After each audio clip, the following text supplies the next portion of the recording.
ہمارے چینل کو سبسکرائب کریں اور بیل آئیکن دبائیں۔ الحمد لله الذي أبدع الأفلاك والأرض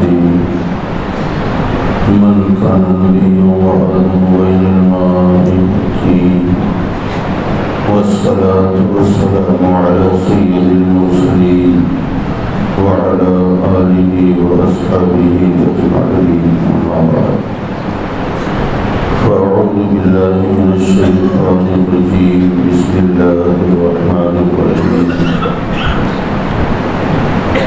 قل بفضل الله وبرحمته فبذلك فليفرحوا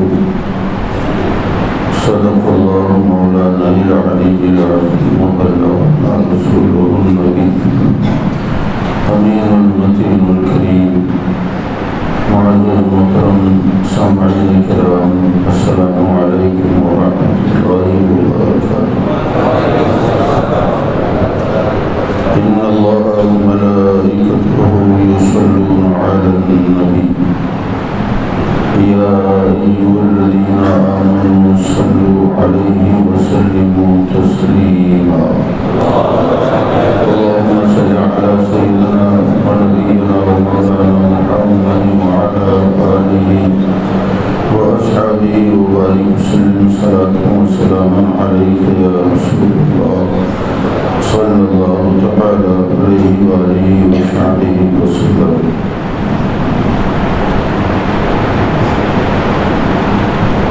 أعزائي ملة إسلامية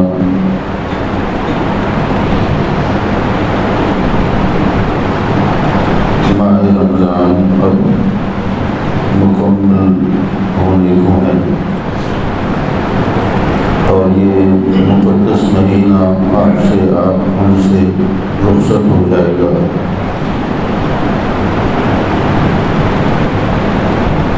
سال گزشتہ کئی افراد وہ تھے جو ہمارے ساتھ تراویحوں میں، افطار میں، سحری میں یا نمازوں میں شامل تھے۔ اس رمضان میں وہ ہمارے ساتھ نہیں تھے، اللہ کی رحمت میں پہنچ گئے۔ پتہ نہیں آنے والے سال ہم میں سے کون رہے گا اور کون نہیں رہے گا، زندگی کا کوئی بھروسہ نہیں ہے۔ اللہ ہماری زندگی میں مزید بار بار ماہ رمضان نصیب فرمایا، اور جیسے اس مقدس مہینے کی ادب اور قدر کرنا چاہیے، اللہ ہمیں اور آپ کو آئندہ رمضان بھی نصیب فرمائے اور اس کے کما حق و ادب اور احترام کے ساتھ اسے گزارنے کی توفیق عطا فرمائے۔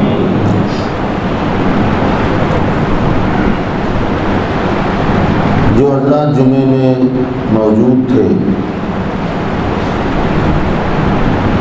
انہوں نے سنا ہوگا کہ جس موضوع پر ہم نے گفتگو کی تھی وہ یہی تھا کہ ماہ رمضان ہمارے آپ کے لیے اللہ نے کیوں عطا کیا، اس کا کیا مقصد ہے۔ کسی بھی چیز کو جب تک اس کی مقصدیت ہمیں حاصل نہ ہو تو وہ فارمیلٹی رہ جاتی ہے۔ اگر مقصد کے بغیر کوئی کام ہو، مقصد کے تحت ہو، اسے سمجھیں کہ اس کا مقصد کیا ہے، تب سمجھیں ہم نے کہ کسی چیز کی روح کو پا لیا ہے۔ اور اصل چیز ہی یہ ہے، عبادت کر لینا بڑی بات نہیں ہے، روح عبادت کو پا لینا بڑی بات ہے۔ ڈاکٹر اقبال نے ایک مقام پر کہا تھا، واعظ قوم کی وہ پختہ خیالی نہ رہی،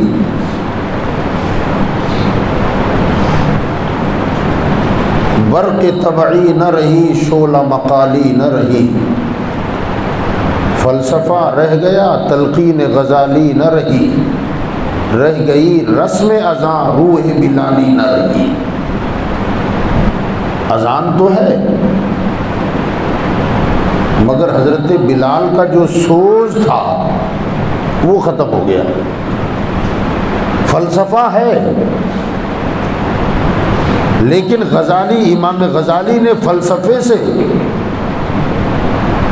جن مقاصد کو اجاگر کرنا چاہا وہ مقاصد ختم ہو گئے۔ واعظ قوم کی پختہ خیالی، ہم جیسے لوگ جو کچھ واعظ تو ہیں نہیں ہم، مگر جو بھی کچھ بولتے ہیں، ظاہر بات ہے ہم بھی آپ ہی کی سوسائٹی کے لوگ ہیں، جو حال آپ کا ہے وہی ملتا جلتا ہمارا ہے۔ ہماری آپ کی کیفیت کیا ہے؟ اللہ جو ہم سے بلواتا ہے اللہ ہمیں اس کے مطابق ڈھل جانے کی توفیق عطا فرمائے۔ تو ہوتا یہ ہے کہ بولنے والا بول دے، لچھے دار تقریر کر دے، لیکن جب تک وہ کیفیت یہاں سے نہیں نکلتی اور خود کا بولنے والے کا اس پر عمل نہ ہو، اس میں روحانیت اور کیفیت نہیں ہوتی۔ حضرت پیران پیر شیخ عبد القادر جیلانی غوث پاک رضی اللہ تبارک و تعالی عنہ کے شہزادے حضرت سیدنا شیخ عبد الوہاب یا سید عبد الرزاق عالم فاضل کامل ہوئے۔ ایک دن والد محترم سے آپ نے کہا کہ ابا حضور اگر اجازت دیں تو آج کی محفل میں بھی کچھ بولوں؟ تو حضرت نے کہا بیٹا بولیے آپ۔ تو حضرت کے شہزادے نے بہترین خطیبانہ انداز میں فاضلانہ تقریر زبردست طریقے سے کی اور کافی لمبا وقت آپ نے خطاب کیا، اور خطاب کے بعد پھر حضرت پیران پیر شیخ عبد القادر جیلانی رضی اللہ تبارک و تعالی عنہ نے خطبہ پڑھا، اور خطبہ پڑھ کر اتنا کہا کہ عبد الجبار کی والدہ نے آج چھیکے میں دہی کی ہانڈی رکھی اور اپنے کام میں مصروف ہو گئی۔ دیوار پہ بلی بیٹھی تھی،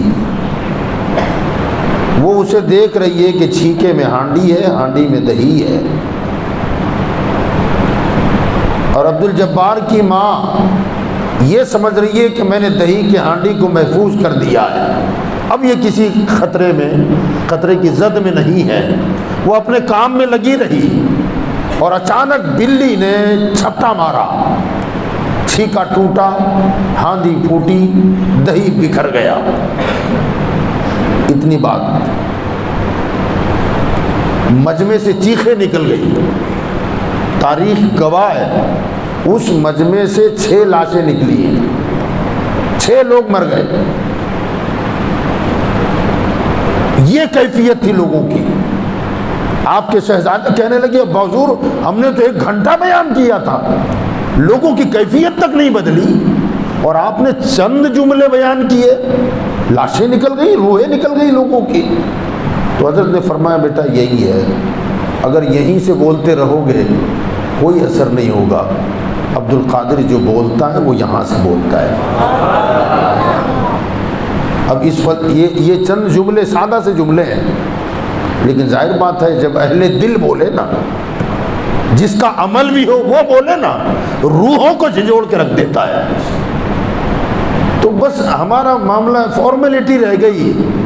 اللہ معاف فرمائے، اللہ ہم کو بھی آپ کو سب کو صحیح نہج پر چلنے کی توفیق عطا فرمائے، ہمیں روحانیت عطا فرمائے، مقصدیت اللہ تعالیٰ ہمیں اور آپ کو عطا فرمائے۔ ظاہر داری رہ گئی ہے، خطیب ہیں بولتے ہیں بس بول لیا، اچھا انداز میں بولنا آ جاتا ہے، اور ایک بعد دیگر خطیبانہ طریقے سے گفتگو آ گئی، کمال نہیں ہے۔ جملے سادے ہوں مگر بات دل سے نکلے، تو یہ ہمارا حال ہے، اور سامعین کا تو سبحان اللہ ہے۔ بات یہ ہے نا، قرآن مجید میں اللہ رب العزت نے کیا فرمایا؟ ثم قست قلوبکم من بعد ذلک فہی کالحجارہ۔ او اشد قسوہ.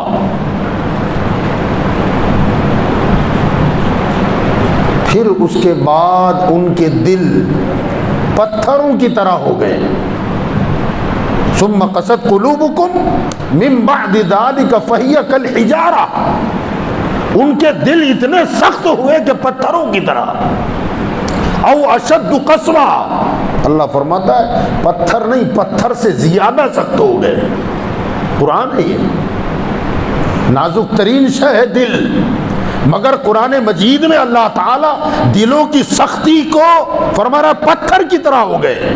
اور اسی پر بس نہ کیا، او اشد قسوہ، فرما اس سے زیادہ سخت ہو گئے، دل سخت ہو گئے. وَإِنَّ لَكُم مِّنَ الْحِجَارَةِ لَمَا يَتَفَجَّرُ مِنْهُ الْأَنْهَارُ وَإِنَّ مِنْهَا لَمَا يَهْبِطُ مِنْ خَشْيَةِ اللَّهِ. سبحان اللہ کہہ دیں یار، سبحان اللہ کہہ دیں. اللہ تعالیٰ نے اس کی وضاحت بیان فرمائی کہ ہم نے تمہارے دلوں کو پتھر یا پتھر سے زیادہ سخت کیوں کہا ہے. یاد رکھیے سختی میں پتھر مشہور ہے. لوگ کہتے ہیں کہ بھئی پتھر کو سختی میں مثال میں پیش کیا جاتا ہے. ہمارے دل پتھر کی طرح یا اس سے زیادہ سخت ہو گئے. اللہ تعالیٰ فرماتا ہے لما یتفجر منہ الانہار. اس لیے میں نے سخت کہا، اللہ فرماتا ہے کہ بعض پتھر وہ ہیں کہ جن سے نہریں روا ہو جاتی ہیں. یہ ندی کہاں سے نکلتی ہے؟ جڑ کہاں ہوتی ہے اس کی معلوم ہے؟ بتائیے جی، بولے نا. اور پہاڑ کہاں کے ہوتے ہیں؟ کبھی غور کیا ہم نے؟ پتھر کا پہاڑ ہے، اس سے پانی نکل رہا ہے. یہ کیوں نکل رہا ہے؟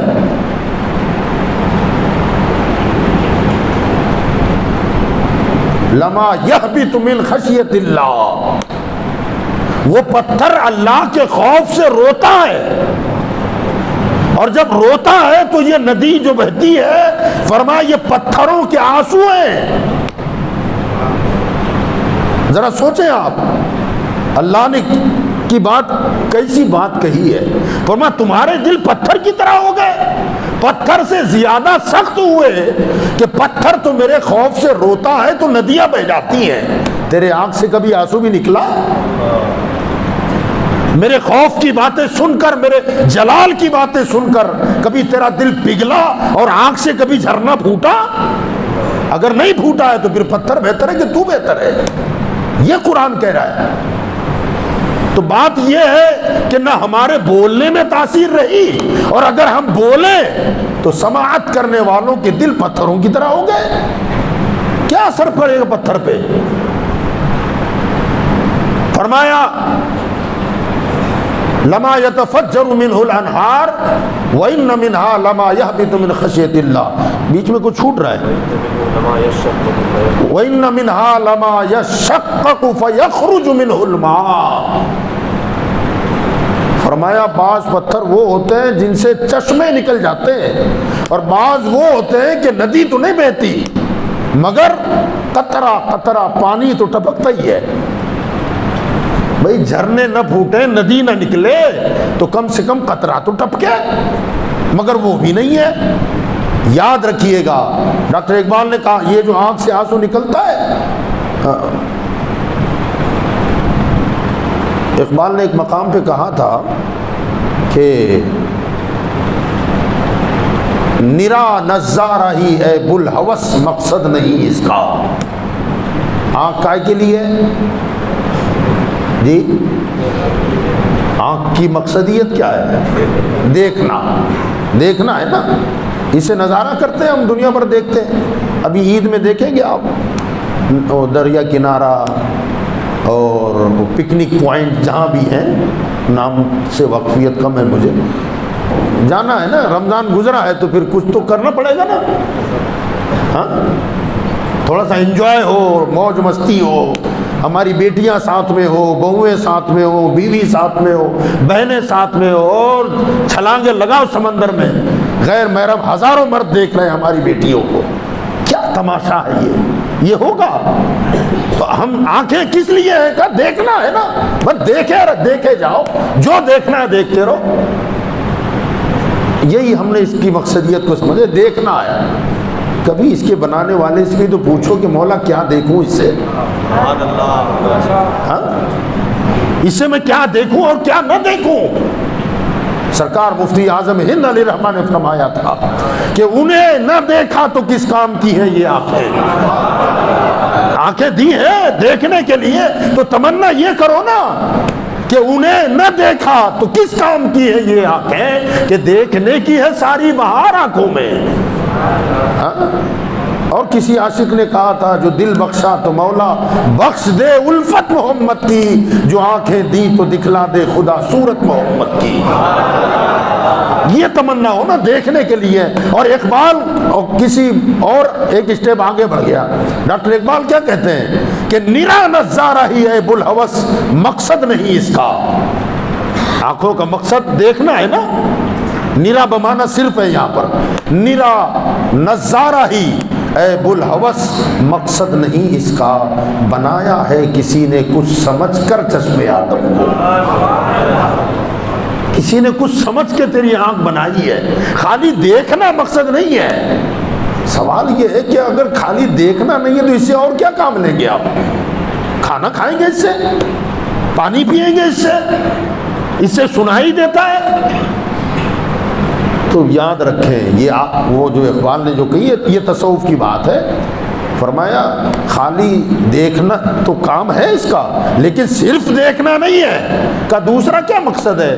کہ کبھی خدا کے خوف سے آنسو بھی بہانا ہے، یہ رونے کے لیے بھی ہے آنکھ، اللہ کے خوف سے گناہ یاد کر کے کہ مولا رمضان جیسے گزارنا چاہیے تھا میں ایسے نہ گزار سکا، میری کوتاہیوں کو معاف کر، آنسو ٹپک پڑے۔ فرمایا خالی دیکھنے کے لیے نہیں ہے، بلکہ کبھی خدا کے خوف سے، اللہ کے عذاب سے، یا اپنے گناہ یاد کر کے، یا اپنی کوتاہیاں کمزوریاں یاد کر کے اس سے جو آنسو ٹپکے۔ فرمایا دیکھنے کے علاوہ رونا بھی اس کا کام ہے۔ ہم رو لیتے ہیں، میں یہ نہیں کہتا کہ رونا نہیں آتا، مگر رونا کہاں آتا ہے اس پر غور کریں، کہاں رونا چاہیے اور ہم روتے کہاں ہیں؟ دکان لٹ گئی، کاروبار بیٹھ گیا، اس پر رونا آتا ہے نا، رونا اس پہ آتا ہے ہمیں۔ قبر میں میرا کیا ہوگا اس پر رونا نہیں آتا، میں نے زندگی کیسے گزاری اس پر رونا نہیں آتا، میں نے اللہ کی نافرمانیاں کتنی کی ہیں، رسول اللہ کی سنتوں کو کتنا پامال کیا ہے، اس پر کبھی ہمیں رونا نہیں آتا۔ اے اللہ تیرے عذاب کتنا زبردست ہے کہ بڑے بڑے فرعونوں اور نمرودوں جیسوں کو پگھلا کے پانی کر دے، مولا میں تو بہت کمزور ہوں، تیرے عذاب کو میں کیسے برداشت کر سکوں گا، یہ خیال کر کے کبھی رونا نہیں آتا۔ یہ ہماری آنکھ میں آنسو، مقصد اس کا یہ ہے، وہاں آنسو نہ بہاؤ دنیا کی محبت میں۔ فرمایا اگر آنسو بہانا ہے تو خوف خدا سے بہاؤ، آنسو بہانا ہے تو محبت رسول میں بہاؤ۔ تو یہ جو آنسو خدا کے خوف سے گرتے ہیں نا، گناہ یاد کر کے، کوتاہیاں یاد کر کے رمضان ہم نے گزارے، اللہ قبول فرمائے۔ لیکن من آنم کے مندانم، میں کیا ہوں وہ میں جانتا ہوں، آپ کیا ہیں وہ آپ جانتے ہیں۔ ماہ رمضان میں روزہ بھی ہے، تراویح بھی ہے، تلاوت بھی، جس میں تھوڑا بچ رہا ہے ٹائم، اس میں بھی کچھ نہ کچھ گڑبڑیاں تو ہوئی نا۔ ہر بندہ اپنے آپ، اللہ معاف فرمائے۔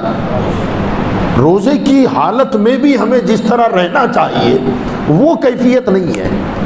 بس سب روزہ رکھ رہے ہیں، میں بھی نہیں رکھ لیا، سب نمازوں میں جا رہے ہیں، میں بھی جا رہا ہوں، اٹھ رہے ہیں، بیٹھ رہے ہیں، سجدے کر رہے ہیں، نکل رہے ہیں۔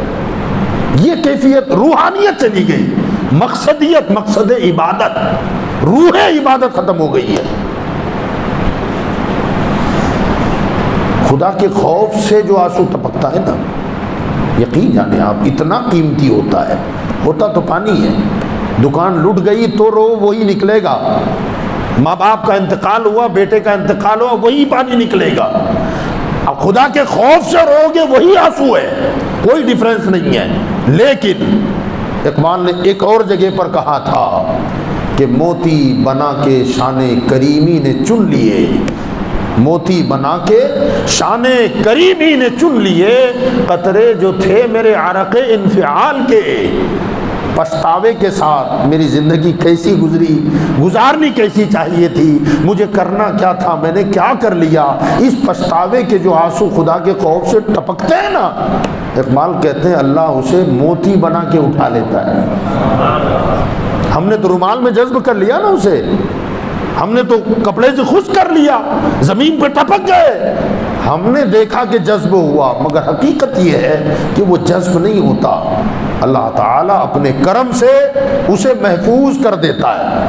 اور یہ محفوظ کر کے کیا ہوگا اس کا معلوم ہے آپ کو، حدیث شریف میں آیا، ہمارے آقا صلی اللہ علیہ وسلم نے خود اس کو بیان فرمایا۔ یہاں سے ہمارے عقیدے کی بات بھی کچھ نہ کچھ سمجھ میں آئے گی۔ فرماتے قیامت کا جب دن آئے گا تو جہنم جو ہے نا، جہنم کو لگامیں ہیں، اللہ نے لگامیں ڈلوائی ہیں اسے، اور اسے 70,000 فرشتے لگامیں کھینچے ہوئے ہیں۔ جب قیامت کا دن آئے گا تو اللہ تعالیٰ، ہم سب وہاں موجود ہوں گے، اللہ تعالیٰ فرشتوں سے فرمائے گا کہ جہنم کی لگامیں چھوڑ دو۔ وہ لگامیں جب چھوٹے گی تو آقا فرماتے ہیں آتش سیال، جیسے دریا بہتا ہے نا، دریا کی طرح جہنم کی آگ بہے گی اور وہ آئے گی ہماری طرف۔ اب ذرا سوچیں، سمندر میں جو لہریں اٹھتی ہیں پہاڑوں کی مانند اچل جاتی ہیں، کتنی مرتبہ تو جہازوں کو پاش کر دیتی ہیں، اتنی خطرناک لہریں اس کی ہوتی ہیں۔ اب وہ جہنم کی آگ پانی کی طرح بہتی ہوئی ہماری طرف آئے گی اور لوگ پریشان ہوں گے کہ اب کیا ہوگا۔ اب ظاہر بات ہے معمولی زلزلے کے جھٹکے آتے ہیں، ہماری حالت کیا ہو جاتی ہے، خوف کا کیا عالم ہوتا ہے۔ جب جہنم کی آگ بہتے ہوئے پانی کی طرح سیلاب کی مانند ہماری طرف بڑھے گی، لوگ گھبرائیں گے، اور ظاہر بات ہے ہمارا وہاں بھی آخری سہارا کون ہے، آمنہ کا لال ہوگا۔ لوگ دوڑ کے حضور کی طرف جائیں گے، یا رسول اللہ اب کیا ہوگا، آگ آ رہی ہے بہتی ہوئی۔ سرکار دو عالم صلی اللہ تعالی علیہ وسلم فرماتے ہیں کہ اتنے میں میرے پاس جناب جبریل آئیں گے، اور ان کے ہاتھ میں پانی کا پیالہ ہوگا، اور مجھ سے کہیں گے یا رسول اللہ یہ پانی کا پیالہ لیں آپ، اور اسے اپنے ہاتھ سے یہ بہتی ہوئی جو آگ آ رہی ہے اس پر چھڑکیں آپ۔ وہ پانی کا پیالہ لے کر کے حضور فرماتے ہیں میں اس میں ہاتھ ڈال کے وہ پانی جہنم کی طرف چھڑکوں گا تو وہ جہنم پیچھے کی طرف ہٹے گی آگ، اور اپنی حدود میں چلی جائے گی۔ پھر حضور فرماتے ہیں کہ میں جبریل سے پوچھوں گا کہ جبریل آخر یہ پانی کون سا تھا جس نے آتش جہنم کو کمزور کر دیا، آخر یہ پانی کون سا ہے؟ تو حضور صلی اللہ علیہ وسلم فرماتے ہیں کہ مجھے جبریل کہیں گے یا رسول اللہ یہ وہ پانی ہے جو آپ کی امت نے خوف خدا میں بہائے تھے، اللہ کے خوف سے جو روئے نا دنیا میں، ہم نے تو سمجھا رومال میں جذب ہو گیا، فرمایا نہ، اللہ نے محفوظ کر دیا ہے، فرمایا یہ جہنم کی آگ بجھانے کے لیے اللہ تعالیٰ نے آپ کے پاس مجھے بھیجا ہے۔ اتنا ذرا دیکھیں آپ، قطرے جو تھے میرے عرق انفعال کے، موتی بنا کے شان کریمی نے چن لیے۔ یہاں یہ عقیدے کی جو بات میں بتا رہا تھا وہ یہ ہے، قیامت آ گئی کیا؟ پوچھ رہا ہوں، آنے والی ہے نا، آتش سیال آئے گی، اور حضور وہاں کی بات بتا رہے ہیں، ایسا ہونے والا ہے، آگ آئے گی، میری امت گھبرائے گی، میرے پاس جبریل آئیں گے۔ بولو یہ غیب کا علم ہے کہ نہیں؟ اہل سنت کا عقیدہ سچا ہے؟ پوچھی بولو، ہے نا؟ اچھا پھر وہ لائیں گے پانی، مجھ سے کہیں گے چھڑکو، میں چھڑکوں گا، پھر میں پوچھوں گا کہ یہ پانی کیسا ہے۔ ابھی جبریل نے جواب نہیں دیا، اس سے پہلے حضور فرما رہے ہیں کہ جبریل جواب کیا دیں گے؟ جبریل مجھے جواب کیا دیں گے؟ حضور نے وہ بھی بتا دیا کہ وہ مجھ سے کہیں گے کہ آپ کے گناہگار امتی جو اللہ کے خوف سے روئے تھے نا، یہ وہ پانی ہے۔ اسی کا نام علم غیب ہے۔ اللہ تعالیٰ نے ہمارے آقا صلی اللہ علیہ وسلم کو ما کانا و ما یکون، جو کچھ ہو چکا اور جو کچھ ہونے والا ہے اس کا علم ہمارے آقا کو اللہ نے عطا فرمایا۔ ٹھیک ہے۔ اچھا، دوسری بات یہاں جو بہت اہم ہے وہ یہ عرض کر دوں، کیا یہ جو گنہگاروں کے آنسو ہیں اتنے پاورفل ہیں کہ جہنم کی آگ ٹھنڈی ہو رہی ہے؟ فرمایا، صوفیاء کرام فرماتے ہیں کہ اصل بات یہ ہے کہ آنسوؤں کا کمال نہیں ہے کہ وہ جہنم کی آگ کو بجھائیں، اس میں طاقت نہیں ہے۔ یہ آنسو کا کمال تو صرف اتنا ہے کہ خدا کے دربار میں پہنچے، حضور کی بارگاہ، اللہ کی بارگاہ میں پہنچے، بس یہ کمال ہے۔ کہ جہنم کی آگ جو ٹھنڈی ہو رہی ہے، اگر اس کو بجھانا اور ٹھنڈا کرنا آنسوؤں کا کام ہی ہوتا تو جبریل خود ہی چھڑک دیتے۔ ذہن حاضر ہے؟ جبریل خود ہی چھڑک دیتے، مگر جبریل بھی جانتے ہیں کہ اس میں ہاتھ مصطفیٰ کا لگے گا تو پاور پیدا ہوگا۔ تو آگ کو بجھانا آنسوؤں کا کمال نہیں، ان آنسوؤں سے دستے پاکے مصطفیٰ کا چھو جانا کمال ہے۔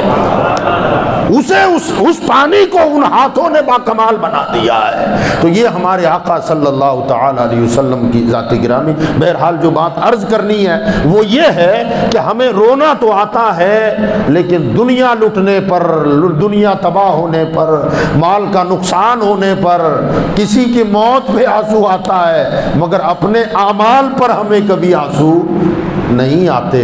اپنے کردار، میں کیا تھا، مجھے کرنا کیا چاہیے تھا، میں نے کیا کر ڈالا، اس پر کبھی ہمیں غم افسوس نہیں ہوتا۔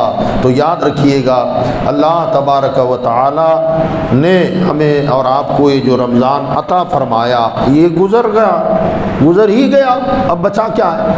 چند گھنٹے ہیں، ممکن ہے اللہ نے چاہا تو ہو سکتا ہے کل کا ایک دن اور مزید ہمیں مل جائے اگر وہ کرم کر دے، مگر امیدیں تو یہی ہے کہ بس چند گھنٹوں کے بعد یہ ماہ مبارکہ ہم سے اور آپ سے رخصت ہو جائے گا۔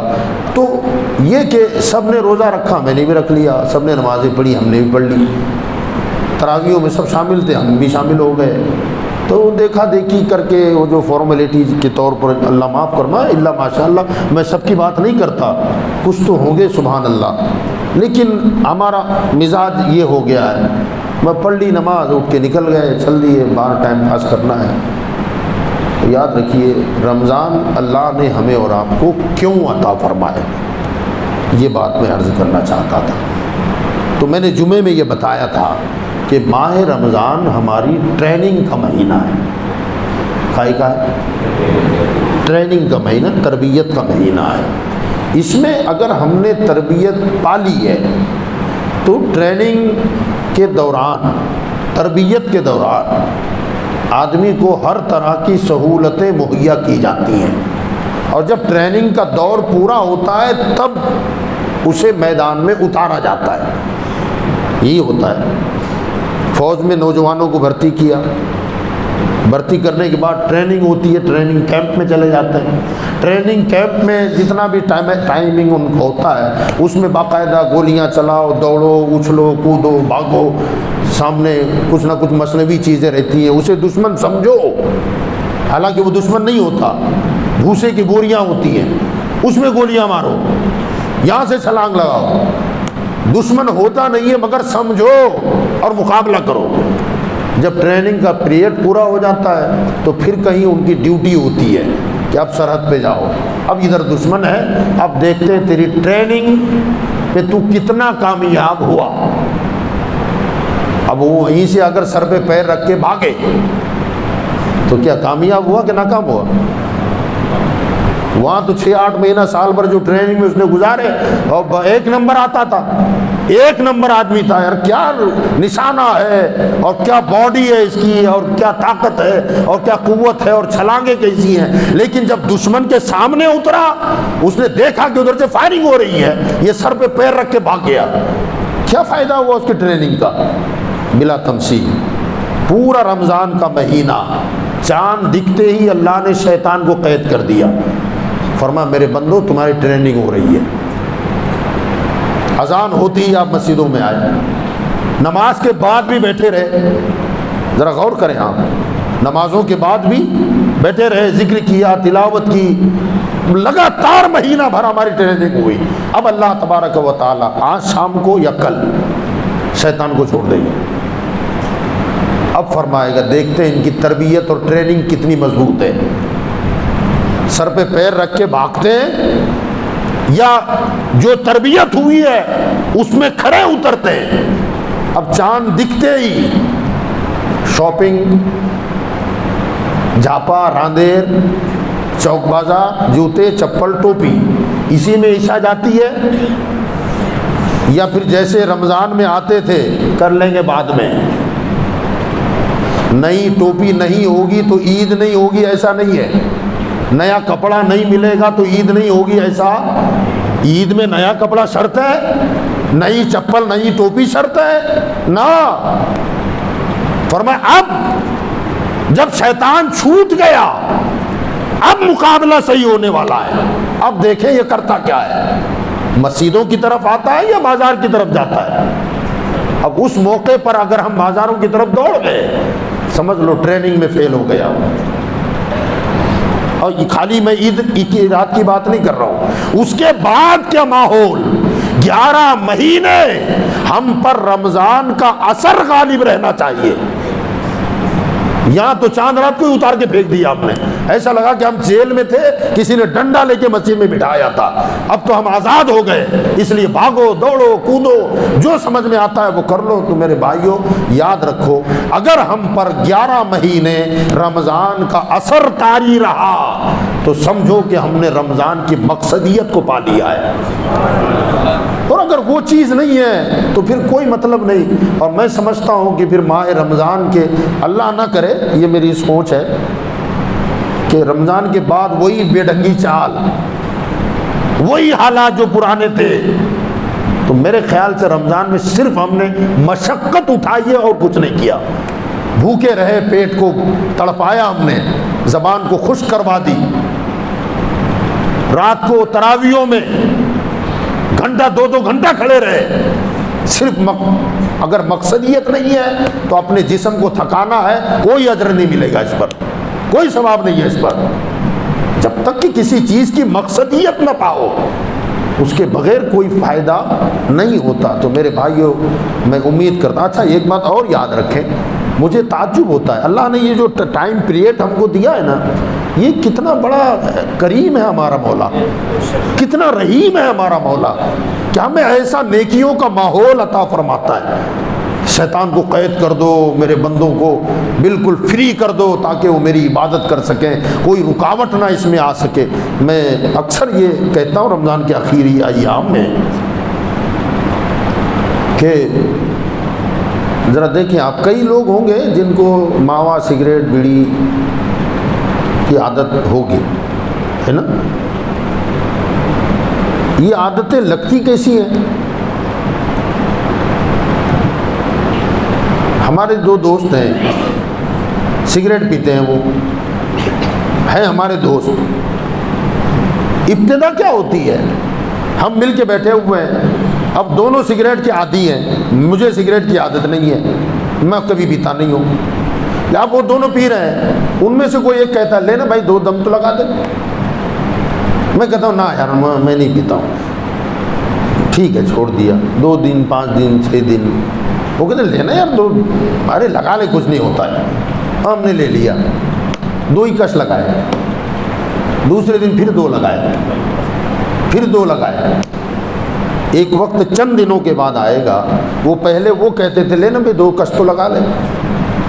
اب کچھ دنوں کے بعد میں کہوں گا لانا بھائی ذرا, ہاں یا نہ. پہلے وہ دیتے تھے, چند دنوں کے بعد اب میں مانگنے لگوں گا, اور مانگتے مانگتے یہ جب سلسلہ چل پڑے گا نا تو وہ کیا کہیں گے, بھائی اب خرید کے پینا ہے, کب تک تیرا پورا کرنے کا یاد ہوگا ایسا. اور پھر اب ہم جیب سے پیسہ خرچ کر کے وہ جو بھی جس کی بھی عادت لگی ہے وہ ہم لیتے ہیں چند دنوں میں، زیادہ ٹائم نہیں لگتا، 10 12 دن 5 دن 7 دن وہ عادت ہو جاتی ہے. اب جیب سے پیسہ نکلتا ہے، جو طلب کی چیز ہے وہ پا لیتے ہیں، اور پھر اس کا نتیجہ معلوم ہے کیا ہوتا ہے؟ میں نے ٹرینوں میں دیکھا ہے. میں ایک صاحب کو جانتا ہوں، اپنی یہیں کے ہیں،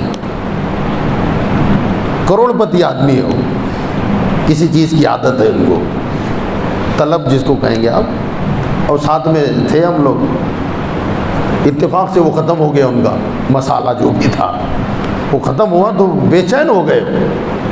آپ کو حیرت ہوگی، مجھے بھی اب تک یاد ہے وہ بات، اتنے بے چین ہوئے وہ کہ ٹرین میں گھومتے رہتے تھے، کوئی ہے وہ والا مسالے والا کوئی مل جائے، گھوما گھوما گھوما پورے ڈبے میں کوئی نہیں ملا. اتفاق دیکھیں آپ، پانی بیچنے والا وہ مل گیا ان کو. وہ پانی بیچنے والے سے ریکویسٹ کرنے میں تھوڑا سا ہے، میرا ختم ہو گیا یار. اس نے کہا ہاں ہے، وہ دے رہا ہے، یہ مانگ رہا ہے. میں نے کہا یا اللہ، کروڑ پتی آدمی ہے، اس کے جیسے 100 125 نوکر اس کے یہاں کام کرتے ہوں گے، مگر طلب وہ چیز ہے کہ کروڑ پتی کو چھوٹے آدمی کے سامنے ہاتھ پھیلا دیا. کیوں؟ طلب لگی ہے. اور یہ طلب لگی کتنے دن میں؟ 8 سے 10 دن میں. ذرا سوچو، اللہ نے ماہ رمضان ہم کو جو دیا، یہ ہمیں طلب لگانے کے لیے دیا ہے. شیطان کو قید کر دو، میرے بندوں کو عادت لگانی ہے، تو 10 دن میں بیڑی سگریٹ تمباکو کی عادت ہو جائے، اور مہینے بھر میں تجھے نماز کی عادت نہ لگے. ذرا سوچیں آپ. اب اگر یہ طلب لگ گئی، گھڑی کی ضرورت نہیں ہے، مائک کی اذان کی ضرورت نہیں ہے. یہ طلب جو ہوتی ہے ہم کھاتے ہیں تو یہ کوئی ٹائم دیکھ کے عادت وہ ہوتی ہے، یاد آتی ہے اس کی، جی 1 گھنٹہ ہو گیا چلو اب کھانا پڑے گا، الارم لگاتے ہیں آپ 2 گھنٹے کے بعد. نا وہ طلب جو ہوتی ہے نا، اندر سے کچھ گدگداتا ہے کہ کہاں ہے میرا گٹکا، کہاں ہے میرا سگریٹ، کہاں ہے میری بیڑی، کہاں ہے میرا پان. اندر سے آدمی کی طبیعت میں گدگداہٹ ہوتی ہے. اگر طلب عبادت کی لگ گئی رمضان میں، تو جیسے ہی وقت عبادت ہوگا اندر سے گدگدائے گا. ایسا پتہ نہیں کیا ہو گیا، جب تک کہ نماز نہ پڑھنے سکون نہ ملے. آدمی بے چین ہو جانا چاہیے. اگر یہ بے چینی آ گئی تو سمجھ لو ہمارا رمضان کامیاب ہے.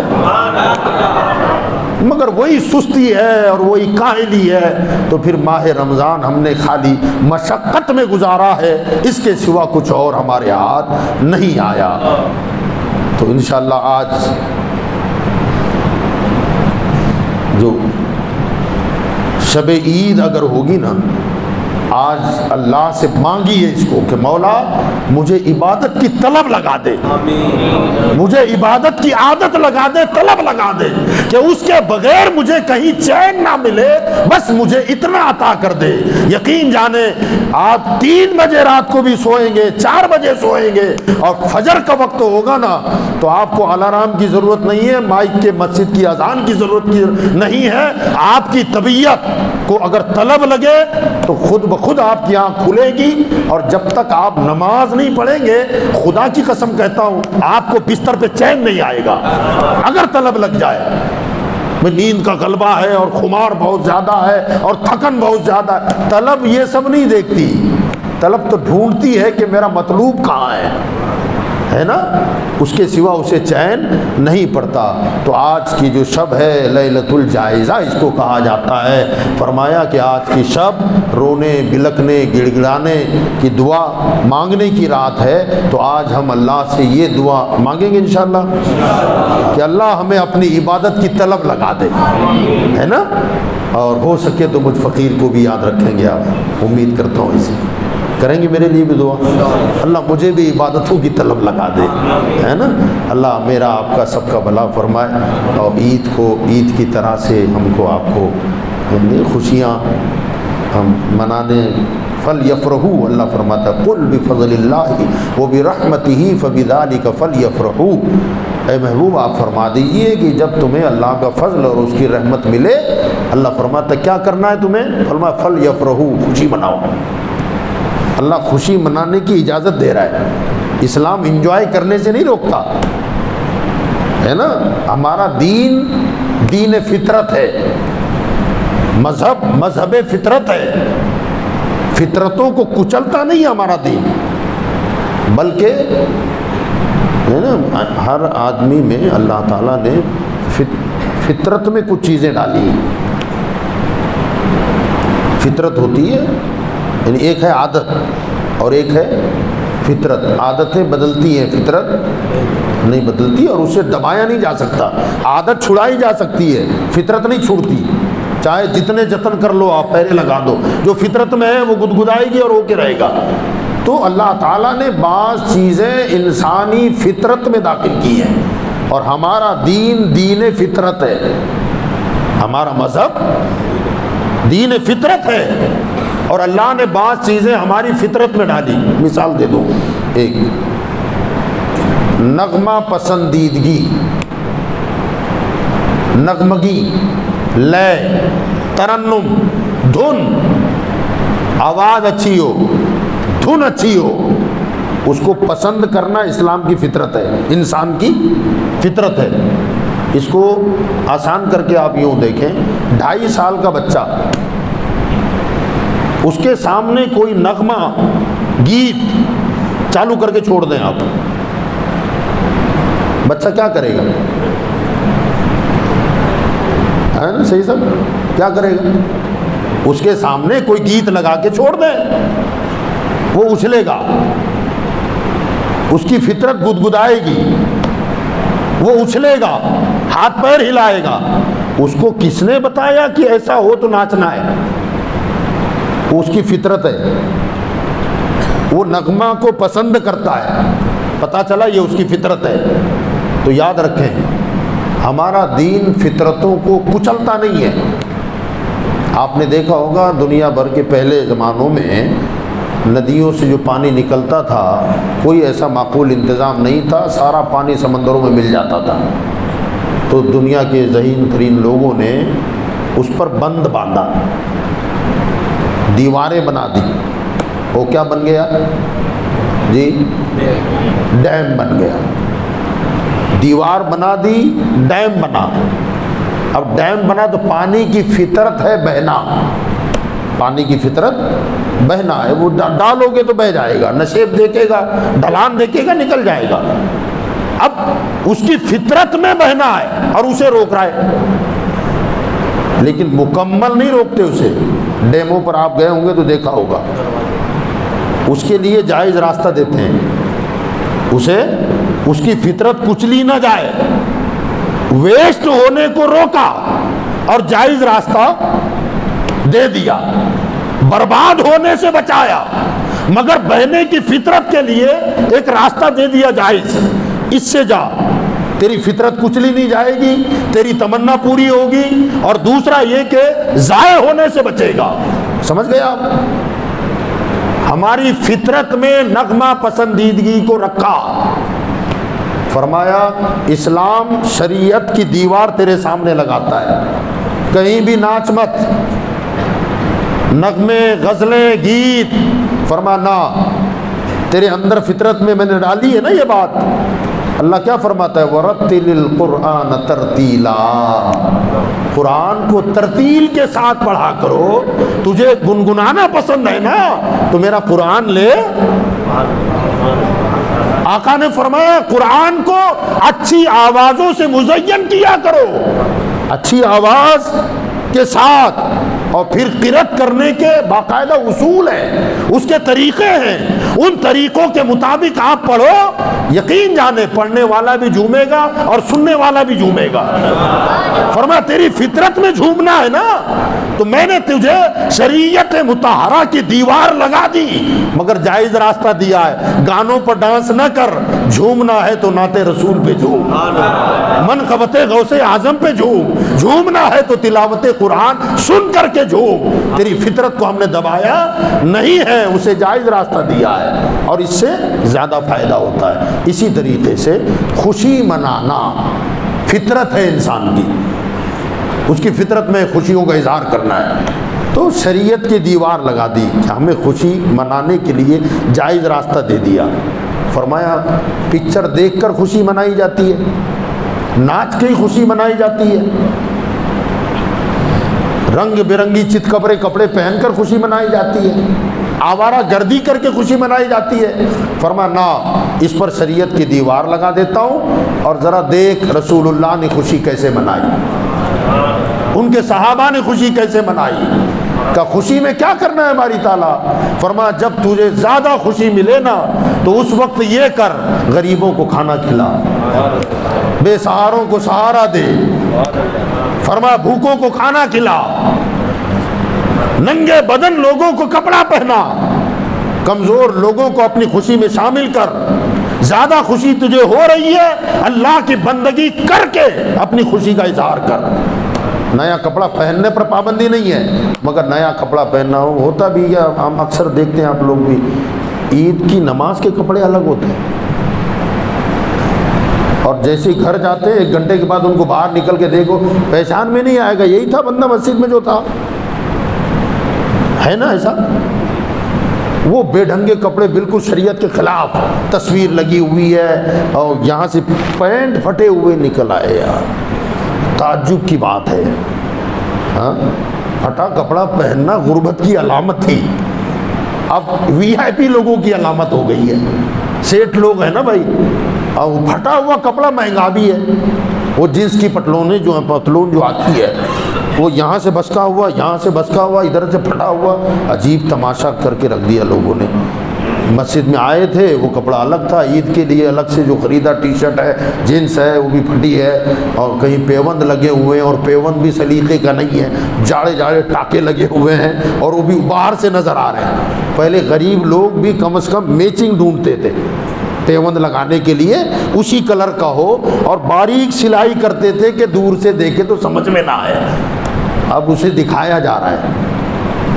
تو یہ حال ہو گیا۔ عید کی خوشی ہم کو آپ کو منانی ہے، اللہ مبارک فرمائے، لیکن کوئی کام شریعت کے خلاف نہ کرے، ناچنا گانا، بہو بیٹیوں کو بے پردگی کے ساتھ کہیں لے جانا، یاد رکھیے گا اس سے کی ہوئی عبادتیں بھی رائے گا چلی جائے گی، ہماری محنت مشقت پر پانی پھر جائے گا۔